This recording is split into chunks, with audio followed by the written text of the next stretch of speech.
There's a storm on social media, and at the center of it, Las Vegas Raiders quarterback Geno Smith. A video clip has gone viral, sparking all kinds of rumors. Some even claiming Geno tried to fight someone on the sideline of a youth football game. Sounds wild, right? Let's break it down. This happened during a 7-on-7 youth football event, where Geno was apparently coaching. Within hours, clips began surfacing on TikTok, Twitter, and Instagram, with dramatic captions and misleading headlines. The claim? That Geno Smith got into a heated altercation. Now, here's where it gets interesting. A few outlets went as far as calling it a sideline fight, but the footage tells a different story. Yes, there was some back and forth, words exchanged, but a full-blown fight? Not even close. Some headlines even called him the Raiders quarterback in a sideline brawl. But when you actually watch the clip, it's more of a passionate coach moment than anything violent. Before we dive into the full story, do us a quick favor. Subscribe to the channel, give this video a like, and smash that bell icon so you never miss a single update about the Raiders. All right, let's get back into it. Back to Geno. What's really happening here is a case of clickbait culture. Some people are reacting to the title alone, not the content. You'll see comments like, "Why is Geno flexing about money at a kid's game?" Or, "He's a role model. Why is he acting like that?" But they're missing the context. Geno didn't throw punches. He didn't cause a scene.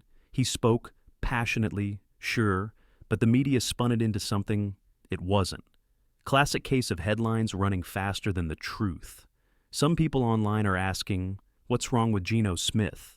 But if you actually watch the clip, you'd be asking something else.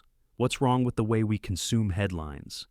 I dug deeper, searched for eyewitness accounts, looked for anyone who was really at that event in Dade County. The result? Nothing concrete, no punches, no brawl, just noise, mostly from the internet. In the video, Geno is seen walking down the sideline, clearly fired up, repeating, "That's why they pay me the big bucks." It was a moment of passion, not aggression. Security gently stops him, and that's it. No fists, no chaos. Just a brief clip turned into a headline circus. It's wild how quickly people jump to conclusions. They read one spicy caption and suddenly assume Geno was out of control. But here's the reality. Geno Smith is a $35 million quarterback, and instead of relaxing on a weekend, he's out in his hometown, coaching at a 7-on-7 youth football game in Dade County. He's giving back. He's showing up where it matters, on the ground, with kids, passing on what he's learned. And yet, people choose to focus on a few seconds of sideline intensity and twist it into something it never was. Let's not forget, he's the Las Vegas Raiders quarterback now.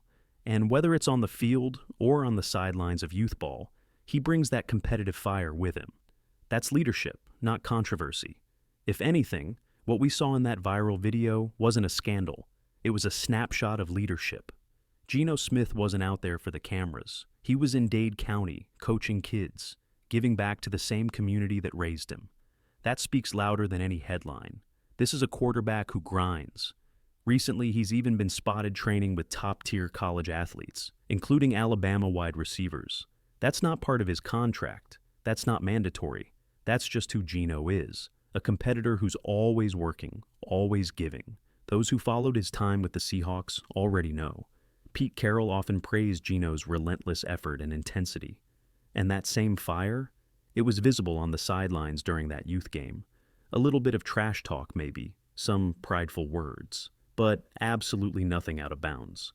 And if you're still doubting the intent, Geno himself addressed it. He tweeted, "Having fun with the game I love, but man, the need for clicks and negativity takes away from the great event that happened this past weekend. All the kids had fun and competed, all around great event." Then he added something that hits even harder. "This is how we talk in Dade County. I'm sorry you might not understand. Carry on." That's real, because not every place is polished or politically correct. Some places, like Dade County, speak through passion and pride. Geno wasn't disrespecting anyone. He was being authentic. He was responding in the moment, in a competitive setting, just like he would on the field. And that, Raiders fans, is exactly the type of energy we want under center in Las Vegas. Let's be clear. At no point in that video does Geno Smith throw a punch. At no moment does he try to start a fight. But somehow, headlines twist it into a scandal. That's not criticism, that's slander, and it completely misses the bigger picture. Let's shift the focus, because the real story is what Geno Smith represents for the Las Vegas Raiders. For the past 2 seasons, this team has been searching, not just for leadership, but for a quarterback who can truly read a defense, stay calm under pressure, and deliver in critical moments. Raiders fans know the pain of watching potential fade, drive after drive. Say what you want about Derek Carr. He wasn't perfect, but you could trust him to make the right read or pull off a late-game drive when everything was on the line. That's something the last few quarterbacks didn't consistently deliver. The offense often stalled even when the defense gave us chances to win. Enter Geno Smith. What sets Geno apart isn't just experience. It's his composure, his vision, and most importantly, his ability to execute when it matters most. That's the missing piece. The Raiders need more than just a quarterback. They need someone who can command the offense with poise, confidence, and skill. Geno is showing he's ready to be that guy. Forget the headlines. The Raiders might finally have their leader. This upcoming season feels different. The energy, the roster, and now with Geno Smith in control, it's hard not to be optimistic. Raiders fans have every reason to feel something big is building in Vegas. But while excitement surrounds the quarterback position, there's another critical storyline flying under the radar: the future of Kolton Miller. According to veteran Raiders insider Vincent Bonsignore of the Las Vegas Review-Journal, there's buzz inside the organization about Miller's contract situation. For those unfamiliar, Vincent has long been considered a go-to voice when it comes to credible Raiders intel. In the past, he was often the first to break news aligned closely with decisions coming directly from the front office. Now, he's hinting at something that could surprise many. The Raiders might be willing to move on from Kolton Miller. Let's break that down. Miller, 29, has been the anchor of the offensive line since being drafted in 2018. While he had a slow start last year, recovering from shoulder surgery, he eventually returned to form, delivering his usual high-level performance by season's end. Publicly, Miller has expressed his desire to be a Raider for life. And the team, according to Bonsignore, isn't closing the door. They're open to re-signing him, but only at the right price. It's a tough call. On one hand, you've got a veteran who's proven himself year after year in one of the most demanding positions in football. On the other, the team is clearly trying to manage cap space, prioritize long-term flexibility, and build a younger core. This situation is one to watch closely. If the Raiders decide to move forward without Kolton Miller, it would mark the end of a key chapter in this O-line's identity, and it would raise big questions about protecting Geno Smith this season. Negotiating a new deal for Kolton Miller might be tougher than it looks. Left tackle is one of the NFL's most valued positions, and Miller, who's held that line down since 2018, knows his worth. He's entering a contract year, and the Raiders are weighing their options carefully. The big question: do you invest over $20 million annually in a veteran, or hand the keys to a rookie with promise? Enter Charles Grant, a third-round pick in this year's draft. He's viewed as a long-term project, but the Raiders clearly see something in him. Grant is expected to use 2025 as a developmental year, and if things go according to plan, he could be ready to start by 2026. According to insider Vincent Bonsignore, the Raiders will closely monitor 2 things this season: how well Miller performs in Chip Kelly's offensive system, how quickly Charles Grant develops behind the scenes. From there, a decision looms. Do they re-sign Miller to a contract in the $20 to $23 million range, or do they go with Grant on a far more cap-friendly rookie deal? And here's the twist. This contract storyline may have started with Miller himself. Reports suggest that Miller, or his agent, may have approached the Raiders earlier this offseason, likely around the time John Spytek took over as GM, asking for an extension. But what came of that conversation? Possibly nothing. There's speculation the Raiders didn't move forward, not because they undervalue Miller, but because they're strategically waiting to see how this season unfolds before making a long-term commitment. If that's true, it signals something big. Miller's future in Las Vegas isn't guaranteed, It now looks like Kolton Miller and his camp have decided to turn up the pressure. According to reports, Miller and his agent reached out to ESPN's Jeremy Fowler, not just to talk, but to go public. The message? Miller wants a new deal, and he's willing to hold out to get it. This isn't out of the ordinary. When you're one of the top 10 to 15 tackles in the NFL, you're not expected to play out the final year of your contract without an extension, especially at a premium position like left tackle, and especially not when you're in your prime, like Miller is now. Think of it this way. Max Crosby, one of the Raiders' leaders, made it clear he wouldn't risk playing without a long-term contract in place. And Miller is doing the same thing, making his value known and holding out during the opening week of OTAs, even though they're technically voluntary. Now, the question is, will the Raiders blink or play hardball? There's a real possibility that the front office is preparing to move on. They already drafted Charles Grant, a developmental tackle who could take over in 2026. And while Miller is a proven asset, the Raiders may decide to ride with youth and financial flexibility. The wild card in all of this? GM John Spytek. His track record on offensive line decisions isn't bulletproof. For example, in this year's draft, the Raiders passed on Jackson Powers Johnson, arguably one of the top 2 interior linemen in the class, and instead took Graham Barton. Barton's a solid pick, no doubt. But was it the right one? That debate's still open. So, as training camp approaches, Miller's future hangs in the balance. Will he show up? Will the Raiders budge? Or are we watching the beginning of the end of his time in silver and black? Let's be honest, Jackson Powers Johnson should have been the first center off the board in the draft. The fact that the Raiders passed on him raises eyebrows. And while Graham Barton may still turn into a solid lineman, this is part of a growing trend that leaves fans questioning some of GM John Spytek's decisions.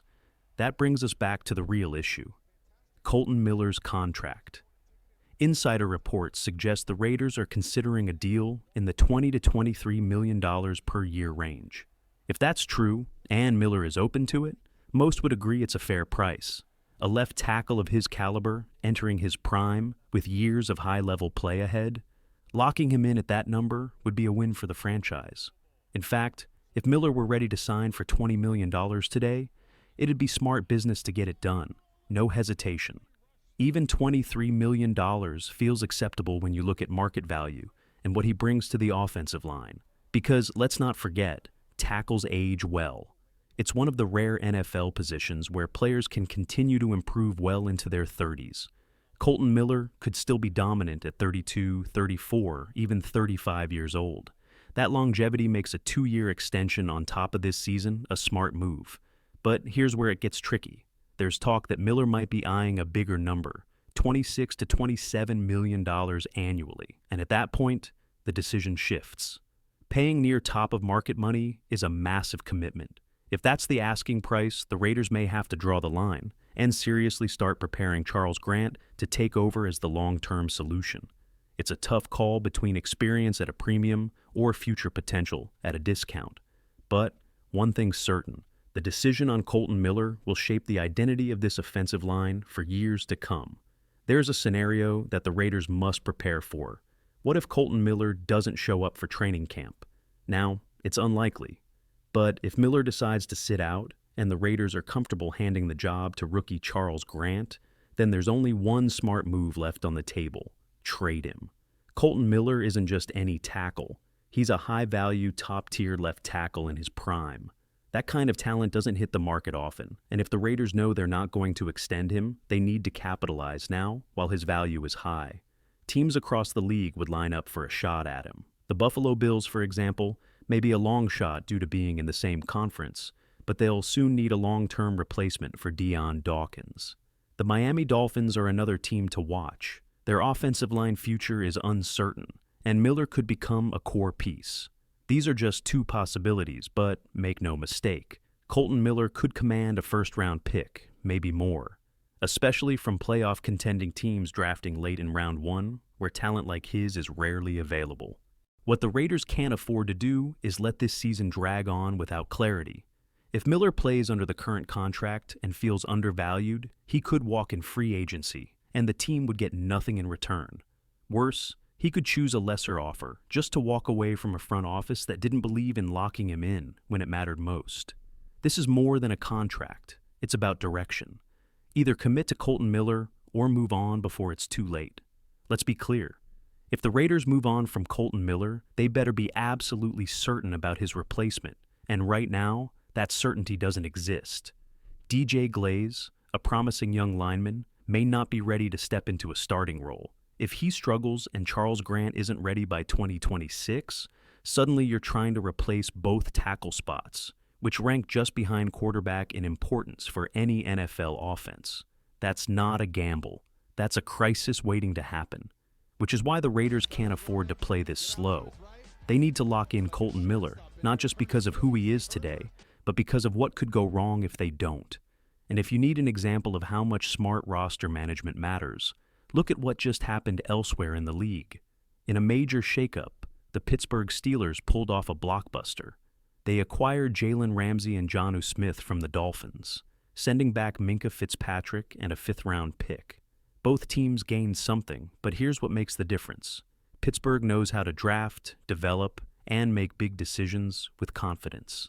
That's the kind of front office clarity the Raiders need right now, because they're no longer just tweaking a roster, they're building a new identity. Geno Smith is the signal caller. Kolton Miller protects his blind side. Without that protection, the whole structure could crack. The message is simple. Lock in your left tackle. Protect your quarterback. Set the tone for the future. The time to decide is no. While the Dolphins just made headlines moving on from Minkah Fitzpatrick, don't be surprised if they already have their next move lined up. There's a new report surfacing, and it directly involves the Las Vegas Raiders. According to the Miami Herald, the Dolphins have shown serious interest in Raiders tight end Michael Mayer. Reporter Omar Kelly claims Miami has had its eyes on Mayer for some time, and now that Geno Smith is out of the picture, he's become a top trade target. That's a big deal. Michael Mayer may not have exploded in his rookie season, but talent like his doesn't disappear. It develops. He's a physical, reliable pass catcher who still has upside, and trading him now would mean parting ways with a young player before we've truly seen what he can become. Raiders fans have been here before. Some players need time, and not every draft pick turns into a star right away. Clelin Ferrell, we knew early on, it didn't work. Tyree Wilson? Still a question mark. But Mayer hasn't shown he's a bust. He's shown that development takes time, and that's where the front office has a choice to make. If Mayer is part of the long-term vision, you give him that time. But if the Raiders are truly retooling their offensive identity, especially with Geno Smith at QB and new weapons being evaluated, it's possible they explore a move. If Miami is truly calling and the offer makes sense, the Raiders will have to ask, do we believe in Mayer's future here? Or are we ready to let him thrive somewhere else? Let's be real. Michael Mayer isn't Brock Bowers, and that's fine. Elite tight ends like Bowers are generational talents. But when you remove the NFL's top 5 names at the position, the gap from TE6 to TE30, surprisingly small, in that middle tier, Mayer belongs. And he brings more than just stats. He might not have lived up to the hype of being the number 1, 34th overall pick, and maybe trading up for him wasn't perfect. But Michael Mayer is a tough, smart, and complete football player. That alone makes him rare. He's not just a receiver, he's a legit blocker, and that matters. Watch the tape from late last season. Mayer was burying defenders in the run game. He improved fast, and in the second half of the year, he was one of the most physical tight ends on the field. And remember, he was buried in an offense last year that wasn't built to showcase his strengths. This season, with a revamped playbook and improved quarterback play, we could finally see him unleashed. So, when reports link Mayer to the Dolphins, the Raiders have a tough decision to make. But here's the bottom line. Don't trade him unless the return is serious. A 4th or 5th round pick? Not worth it. Even a 3rd isn't enough. If Miami wants Mayer, it better come with a 2nd rounder, or a player the Raiders can use right now, like offensive line help. Otherwise, you hold on to Mayer and let him grow with this offense. He's not a flashy name, but he's reliable, physical, and on the rise. And for a team trying to build real identity under center, those are the guys you keep.